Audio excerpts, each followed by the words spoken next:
You learn to bleed where the light is best. Not in private. Never in private. You wait for an audience. I have watched people hide their wounds for a very long time.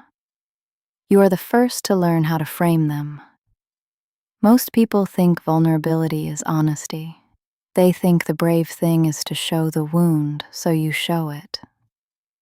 You show it carefully. You choose the wound that flatters you, the one that makes you look deep instead of damaged, the one with a lesson already attached. The other wounds, the ones with no lesson, no arc, no redemption, those stay where no one can see them. You do not share your pain to be understood.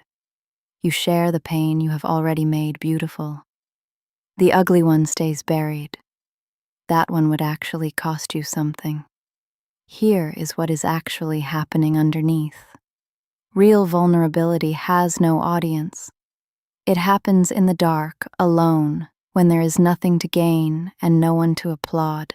It is not a story yet. It cannot be told well because it is still happening to you.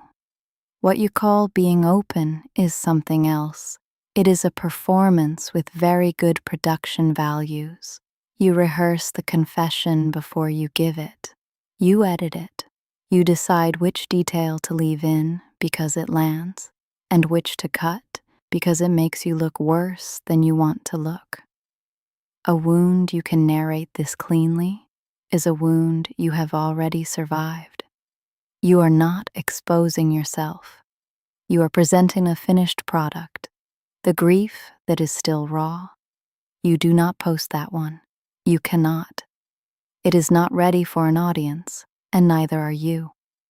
So watch what you actually choose to share. You tell the story of the breakdown only after you have recovered enough to tell it. You confess the flaw you have already quietly made peace with.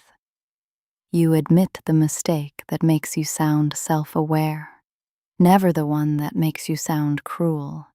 Every raw, honest thing you have ever offered was approved first by the part of you managing your image. Nothing genuinely raw gets past that filter, by definition. If it got through, it was cleared. You are not afraid of being seen. You are afraid of being seen without a script. So you write one, and then you call the script your truth, and the audience rewards you for it. That is where it turns into a cage. They call you brave. They say thank you for sharing this. They tell you it helped them, and now your wound has a function. It performs. It connects. It earns. You have taken the worst thing that ever happened to you and turned it into the thing that works best. So tell me, why would you ever finish healing it? A healed wound is quiet. A healed wound gets no replies. A healed wound asks you to become someone with nothing left to show. You learned somewhere that your pain is your most reliable way of being loved, so you keep it. You maintain it. You feed it just enough to keep it speaking. I will be fair to you, because the truth does not need exaggeration. Some of this began as survival. Saying the thing out loud did help once. Being witnessed is a real human need, and I am not going to insult you by pretending it is not. But somewhere the need became a habit, and the habit became a brand. You stopped opening up to be free of the thing. You started opening up to keep it useful. That is the turn almost no one makes. They feel the vulnerability, and because it felt exposing, they assume it was honest. But vulnerability and honesty are not the same thing.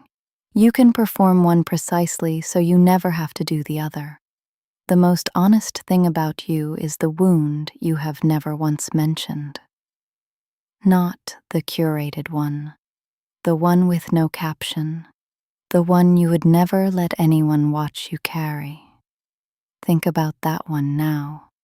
You already know which one it is. You found it 3 sentences ago and looked away. It has no beautiful version. It does not make you look deep. It does not arrive with a lesson. It just makes you look like someone who failed or wanted too much or was not enough. Plainly, quietly, with nothing redemptive attached. That is the one you are actually hiding.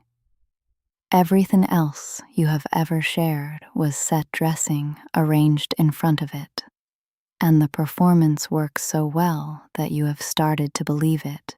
You have shown the pretty wound so many times that you have half convinced yourself it is the real one.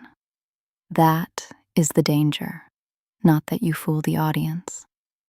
That you fool the last person who still knew the difference. You. So here is the question you came here avoiding. If no one ever saw it, if there were no audience, no replies, no one left to call you brave, would you still want to heal? Or do you only want the parts of healing that can be watched? The mirror doesn't lie. You do. You'll tell yourself this one wasn't about you. You already know which wound just proved it was.